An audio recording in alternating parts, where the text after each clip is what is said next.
Okay, so continuing on, I'm going to create the horizontal pieces now. And again, this is kind of like a basic screen system. It may not be something if you're looking for a screen that you want to do. This was just to show you how this works. Obviously, um, you can use this for any kind of thing that you're doing. Sometimes if you're adding walls, you may have noticed that you really can't do angled walls. This is a tool that I'll use to create an angled wall for my building quickly and easily. Obviously, you could do an angled wall by creating a mass first and then assigning a wall to the angled face of the mass. But I like to do it using model in place because it kind of goes, it's easier to manipulate it later on than the other wall would be. So what I'm going to do is I'm going to create a second extrusion, and you'll notice too, if I cancel out of this, and yes, so you'll notice too I put these mullions in. Now I could kind of come here, the mullion supports here, I put those in. Now I could do a component model in place again to do the horizontal pieces, but since it's kind of the same, it's just different parts of kind of like the same entity. It's probably best to do it all in one model in place so they're grouped together and easier to kind of work with later on. So like if you go back into the edit and if you click on that and go back to edit plays, you can see you can add as many extrusions and void forms as you want in this one. So if it's something that has a couple parts that you have to do, it might be best to do it all in one kind of, model in place component. This is then doing, a model in place for this and then, exit out, finish the model completely and then do another one. So I'm going to do it that way where it's modeled in place. So I'm just going to do a basic extrusion and I'm going to set the side of this, and also you'll notice too that for a lot of these I'm kind of working in 3D because I'm so used to doing it for so many years that I can work in 3D. And it's easier for me to still see what I'm doing. Obviously, if you have some sections or elevations that once you set this, if this plane is the east elevation, you can go to the east 2D view, so it's easier for you to draw. The other thing you can do is you can see on this cube, you can just click on, that one, so it's kind of like a 2D view, but in the 3D kind of window, so it's easier for you to draw. So if I was going to do something that has maybe this of an angle to it, and I'm going to go down 2 inches actually.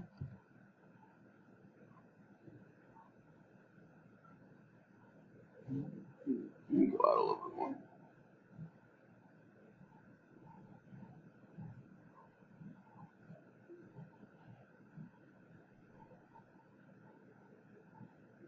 That straight.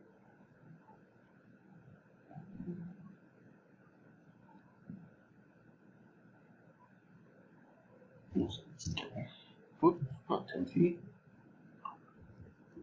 10 inches. That was 2 inches. So you can see this is, that's the kind of horizontal piece, something that I just did quickly. And I'm going to finish the extrusion. You can see it went the opposite way that I wanted. But instead of fixing it on that, I'm just going to use the align tool and say I want it to go to this end. And then, so now it puts it, and you'll notice that it updates this, that distance. So now what I'm going to do is I'm going to see if I can go up and down with this. I can.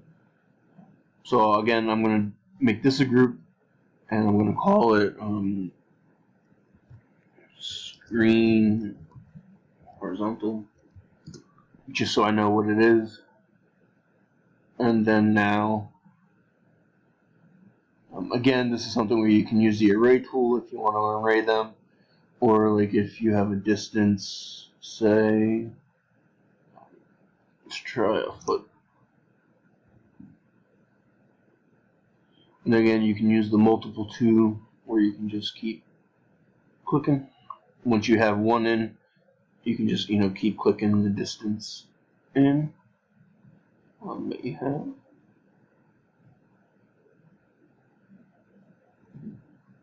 I'm just gonna bring this up a little bit so it fits in perfectly. So now you can see you have multiple in there. And if we go back to the full 3D view, you can see now you're starting to get a screen. And the reason I grouped these as well is you can see maybe that angle is not kind of what you're looking for.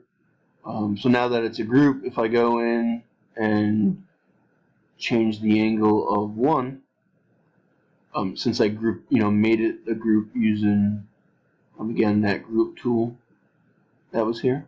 So now all of these are, when you click on it, you can see that all of them are called a screen horizontal. So if I go in and edit 1, because I want, say, more of a steeper angle, we'll say I'll do 130.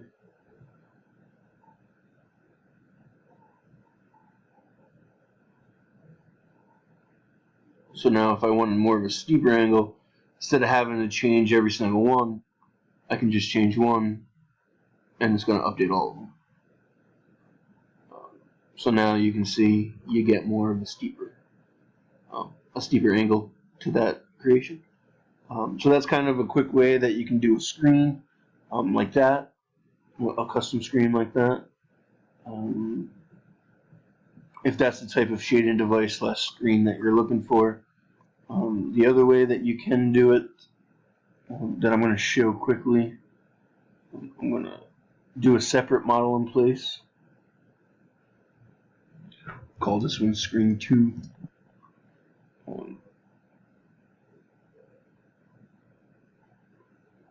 So what I'm going to do, I'm just going to put it, you know what, I can leave it on the first floor. Yeah. So I'm going to do, say it's a simple screen. Maybe it's 4 feet wide, and we'll say 8 feet tall. And this is like say like a screen that you would see for like a window screen and a window maybe. So there's that I did, and then I'm going to do a void form.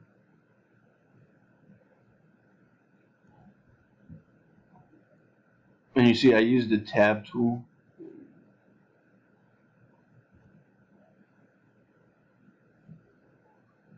Oops. Okay, I set the plane, that's why. So now the void, I'm going to kind of create the frame of the screen. So I'm going to use the front as my plane. And then if you use the tab tool, you'll notice that it highlights the whole thing, and it puts in it'll select the whole thing instead of having to select each side. And then I'm going to come in maybe 2 inches.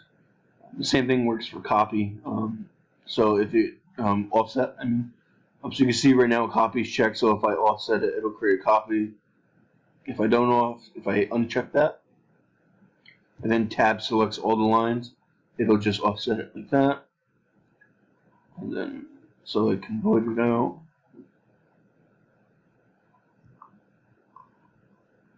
So you can see that it's voided now. Everything's just white, so it's kind of hard to tell that it's actually voided, but you can see right here that it's voided. Now again, this is something that I could have done differently. I could have used, this is something where I could have used sweep to kind of sweep that profile in this rectangular shape. I could have done extrusions in different ways. I could have done, I could have done an extrusion from the front that had this shape to it already and just extruded it back. By that I mean, if I do another extrusion and I hit set,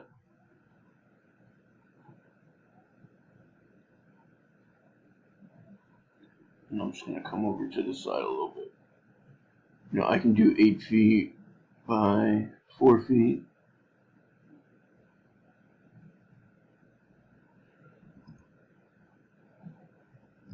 Sure, it's 8.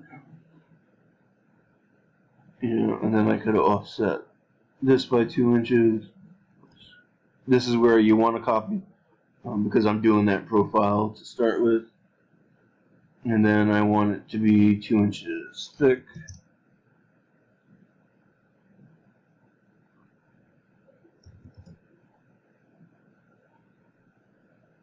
So now that's the second way of doing what I did there. Obviously that was the void extrusion. This is probably a little bit easier because it's straightforward. This way was like if you didn't have a work plane and you had to go, like, if you didn't kind of know how to kind of do that manipulate plane that I showed earlier, where you can create like a custom quick piece so you can get a new plane. This is where you could just use the floor plane, that floor plan plane to extrude something up and then cut it.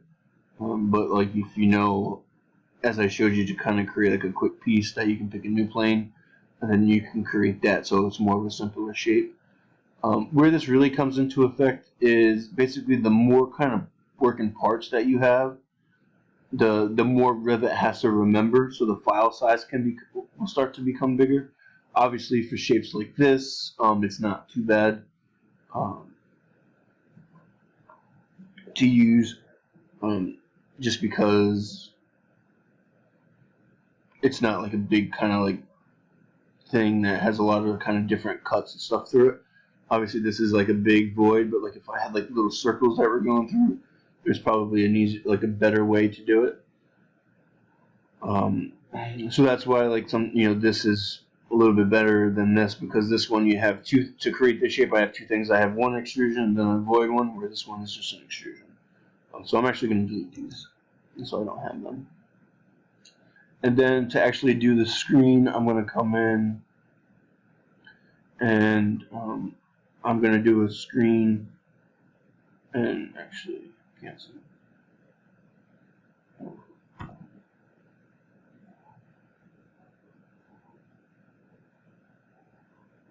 Property windows closed. So this one I want to do, this is the work plane, and basically I'm creating the screen itself now. And this is where you want two separate parts because you're going to put different materials on them. So that's why you want to kind of create one and then do different void forms to it. You could, but it's probably better just to have it separate because it's really the frame and then the mullion. Like if you look at this, for instance, there probably is a way where we could get this to be one whole extrusion and then use different void forms to void this out.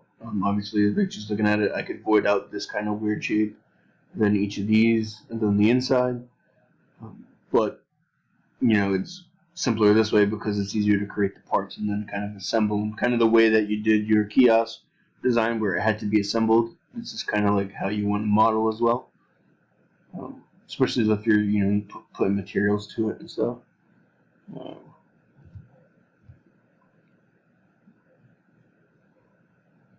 So here you can actually see I'm making like a thin screen. That's like a 1/2 inch thick, and I want it to be offset a little bit from that front work plane. And I went the opposite way. So you can see how it's set in a little bit. So that's kind of like a quick screen, like if you wanted to screen this way. So this ends this video. The second video, the last video that I do, on the next one, it's going to show you how to add materials for this, and then how to add a material to this to kind of get a screen look to it for when it renders. There will be a separate tutorial just in materials in general and how to create new ones and add them to elements like walls and stuff like that. And any family, I think I'm going to probably do one with families as well, but the one that I do in the next is going to be just pertaining to these, but the basics of how to create new materials is going to be the same.